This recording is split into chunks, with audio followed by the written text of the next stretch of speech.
Krishna, Hare Krishna, Krishna Krishna, Hare Ram, Ram Ram, Hare Krishna, Krishna Krishna, Hare Ram, Ram Ram, Hare Krishna, Krishna Krishna,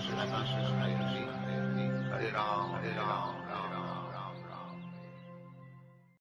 És bármilyen helyzet vagy kombináció szükséges ahhoz, hogy teljesen elmerülj, azt kell követni. So there's no specifically, you could say, right position for the individual. Tehát nem mondhatjuk, hogy lenne egy konkrét, megfelelő helyzet az egyén számára. Right? Correct means fully absorbed. A megfelelő az azt jelenti, hogy teljesen le van foglalva, teljesen elmerül. But the point is whatever is going to work for you, that's the position you should be in. De a lényeg az, hogy bármi ilyen helyzet, ami működik számodra, abba kell, hogy megállapodj. But knowing that the Bhagavat is the superior position, therefore one is always endeavoring to move in that direction. De mivel tudjuk, hogy a Bhágavat helyzet a legfelsőbbrendű, ezért mindig afelé törekszünk. And one moves at a speed that actually works. És ebbe az irányba pedig olyan sebességgel törekszünk, ami működik. But our day-to-day life should be something that we can maintain. De a mindennapi életünknek úgy kell lennie, úgy kell elrendezve lennie, hogy ezt fönn tudjuk tartani. Right? Because mode of goodness means maintenance. Mert a jóság kötő ereje az azt jelenti, hogy fönt tudjuk tartani. So that lifestyle you can maintain your Krishna consciousness, that's the mode of goodness. És az az életstílus, amit fönn tudsz tartani, és amiben fönn tudod tartani a Krisna-tudatodat, az a jóság kötő ereje. Does that make sense? Ez érthető? Right? Then you slowly learn that it's not all our material needs actually aren't as important as we give them recognition. Lassanként megtanuljuk, hogy ezek az anyagi szükségleteink nem annyira fontosak, mint amennyire mi azt gondoljuk. Being in the neutral position, the tendency will be to go towards ignorance. De fontos, hogy ezt meg tudjuk csinálni, mert a semleges helyzet az azt eredményezi, hogy semleges helyzetben maradunk, akkor az történik, hogy hajlamosak leszünk elmozdulni a tudatlanság felé. Right? Neutrality will always turn negative. A semleges helyzet az mindig negatívba fog átfordulni. So that means it has to be a dynamic standing in the mode of goodness.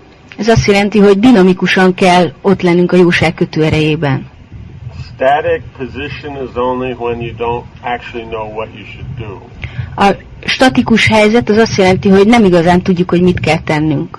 The static doesn't mean that it's tainted by passion or ignorance. De a statikus az nem azt jelenti, hogy azt a tudatlanság vagy a szenvedély szennyezné be. Simply means that one is in the present, not sure what should be done, but are looking for what should be done and is willing to do something once one figures it out. A statikus az azt jelenti, hogy az ember pillanatnyilag nem tudja, hogy mit kellene csinálnia, várja, hogy kiderüljön, hogy mi, de hogy amint kiderül, hogy mi az, akkor megteszi a lépést. Very important. Nagyon fontos ez.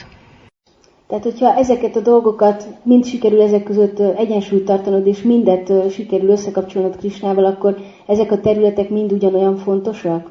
Yes and no. Igen és nem. Yes, meaning that they're either direct devotional activities or activities that are favorable for direct activities.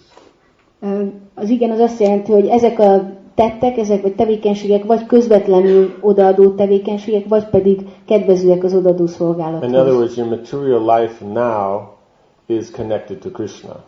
Hát ez azt jelenti, hogy az anyagi életed most össze van kapcsolva Krisnával. But it's still material life connected to Krishna. De ez még mindig egy anyagi élet, ami össze van kapcsolva Krisnával. Right. While the others are spiritual activities connected to Krishna. Míg a többiek, a más tevékenységek, azok lelki tettek, amik össze vannak kapcsolva Right. Krisnával. The material activities connected to Krishna are favorable, while material activities not connected to Krishna are unfavorable. De a Krisnával összekapcsolt anyagi tettek azok kedvezőek, az odaadó szolgálathoz, míg a Krisnával össze nem kapcsolt anyagi tettek nem kedvezőek. So you bring it in line with favorable.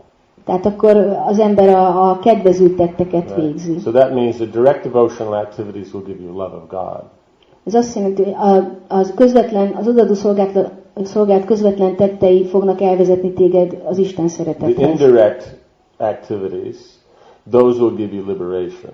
A közvetett tettek, azok pedig a felszabadulásig visznek el. So since you have to get out of the material world to go back to Godhead, és mivel ki kell kerülnöd az anyagi világból és ahhoz, hogy vissza tudj menni Istenhez, that makes them favorable.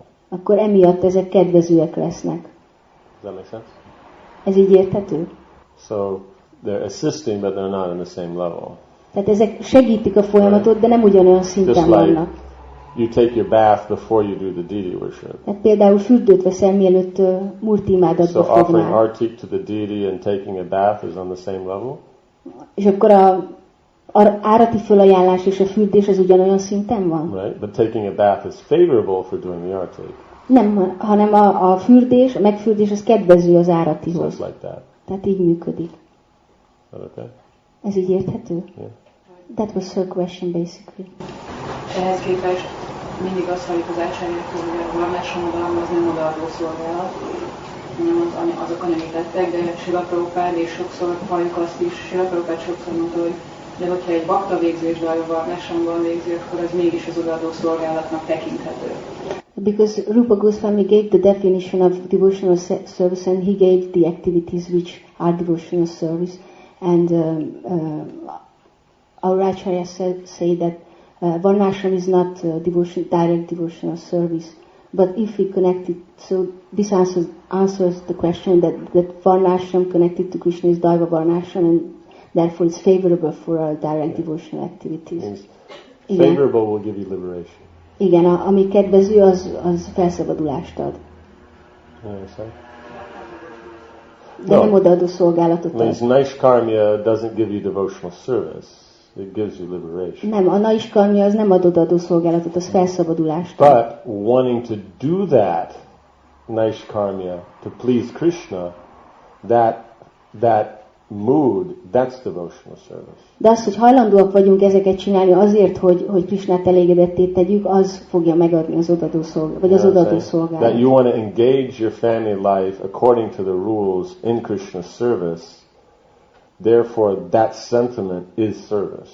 Tehát az, hogy te le akarod foglalni a családi életedet Krishna szolgálatában, ezért ez az érzelem, hogy te le akarod foglalni, az odaadó szolgálat. Ezt érted? Tehát ez a lényeg. That's why Krishna says, perform your duty, that's varnashram. Ezért mondja Krishna, hogy végezd a kötelességedet, ez a varnashram. In knowledge, tudással. Means it's not just happening, but you know what's going on. Hát nem csak úgy megtörténik, hanem tudod, hogy miről van szó. Without a desire for result. A eredmény iránti vágy nélkül. That makes it nice karma, as G over here pointed out. Ettől lesz naiskarmia a dolog, ahogy G itt rámutatott. G, ahogy ez az úr rámutatott. As in J.I. Okay. Prabhu G. Whatever G. Ahogy G rámutatott, Prabhu G, vagy valamilyen G. Yeah, whatever. Right? Then, okay, so now we've gotten naishkarmya. Akkor így megvan a naiskarmjád. Performance of duties with knowledge without attachment. That's, as the 5th chapter says, action in Krishna consciousness. Hát, hogy végezni a kötelességeket tudással és ragaszkodás nélkül, ahogy ezt az 5. fejezet elmagyarázza, ez tett a Krisna-tudatban. That will get you out of the material world. És ez kivezet az anyagi világból. But you're doing it for Krishna. De mivel ezt Krishnáért végezzük, right? Remembering Krishna. Emlékezünk Krishnára. So that takes on the devotional element. És akkor ez bevezeti az odaadás elemét. Yeah. Means ez az acsintja everything's included in that statement. Hát minden benne van ebben a kijelentésben. Right. Perform your duties. Végezd a kötelességet, ez karma. With knowledge. Tudással. That's gyan. Ez gyána. Without attachment. Ragaszkodás nélkül. That's gyan. Ez gyán. Remembering me. Emlékezve rám. That's gyan. Ez dhyana. For me, that's bhakti. Értem, ez bhakti. So the whole thing will be counted as bhakti. That's buddhi yoga. És így az egész dolog bhaktinak fog számítani, ez a buddhi yoga. It means the combination of karma, gyan and dhyan in devotional service is buddhi yoga. Tehát a karma, gyána és dhyana keveréke összekapcsolva Krishnával, az buddhi yoga. So in the beginning, karma generally is more prominent. With time, then the gyan becomes more prominent. Then slowly, dhyan becomes more prominent. Tehát az elején a karma a fontosabb, vagy a kiemelkedőbb, aztán a gyána lesz a kiemelkedőbb, és aztán végül a gyána. But all three elements are always present. It's just what's the balance, what's prominent and what's less. Mindhárom elem ott van jelen, csak azon múlik, hogy melyik éppen a legfontosabb, legkiemelkedőbb. And then that's done for Krishna. És ez Krishnáért végezzük. So then it becomes counted as devotional service. És épp ezért ez az egész odadó szolgálatnak fog számítani. I don't remember what verse that is. Nem emlékszem, hogy melyik vers ez. It means it's mentioned that in the verse it says iti. Abban a versben mondja ezt, ami itivel kezdődik, vagy amiben szerepel az a szó, hogy iti. Yeah, okay. So therefore that iti then refers to all these things that are favorable or connected devotional service, therefore give the effective devotional service. Ez az iti szó arra vonatkozik, ami össze van kapcsolva az odaadó szolgálattal, vagy kedvező az odaadó szolgálathoz, és éppen ezért odaadó szolgálatnak számít. Does that make sense? You know, it's like iron acts like fire when it's in the fire. Ez olyan, mint amikor a vas az tűzként viselkedik, amikor a tűzbe van tartva. Iron's not fire. A vas az nem tűz. But in fire it acts like it. De a tűzben úgy viselkedik, mint therefore karma, jnana and dhyan in the fire devotional service act like devotional service. Ezért a karma, jnana és dhyana az odaadó szolgálatban úgy viselkedik, mint az odaadó szolgálat. But still, despite that, chanting Hare Krishna, hearing Bhagavatam, associating with devotees, worshipping the deity, living the Dham, are special. De ezek között éppen ezért a Hare Krishna éneklés, a Bhagavatam tanulmányozása, a baktákkal való társulás, a Murti imádat és a Szentdámban való élés, az különleges. Just vaguely in this connection that when we say emotions, somehow in our mind the concept of spontaneity comes up. And spontaneity. Yeah. And that's what you were trying to explain to these two gentlemen. Ezt próbáltuk elmagyarázni ennek a két.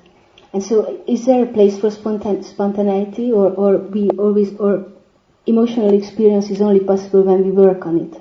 So it doesn't come by itself, but we always have to work on it, and the more we work on it, the better. No, activity. Okay.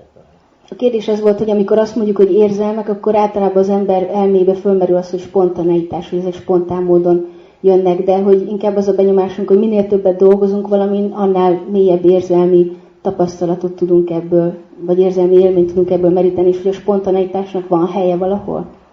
Means only through action is there an experience. Csak a tetteken keresztül lehet valamilyen élményt megtapasztalni. Excitement comes from the possibility of experience. A izgalom vagy fölvillanyozottság az a élmény megtapasztalásának a lehetőségéből jön. Does that make sense? In other words, the man has created some environment. A férfi például létrehozott valamilyen környezetet. Or some elements of the field. Ott valamilyen az mezőnek bizonyos elemei. That may create excitement in the girl, but not happiness. Ami valamilyen izgalmat tud kelteni a lányban, de nem boldogságot. It's only through activity then that happiness can come. És csak a tevékenységben, a tetten keresztül tud ez a boldogság megvalósulni. Does that make sense?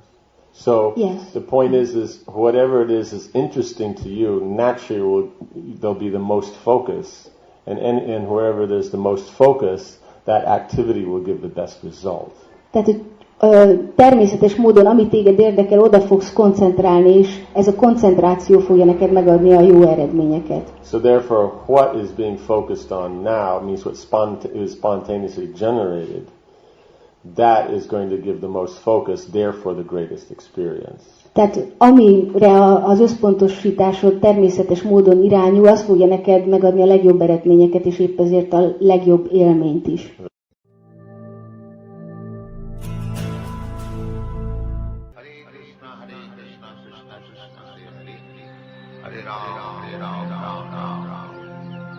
Hare Krishna, Krishna Krishna, Hare Rama, Ram Ram.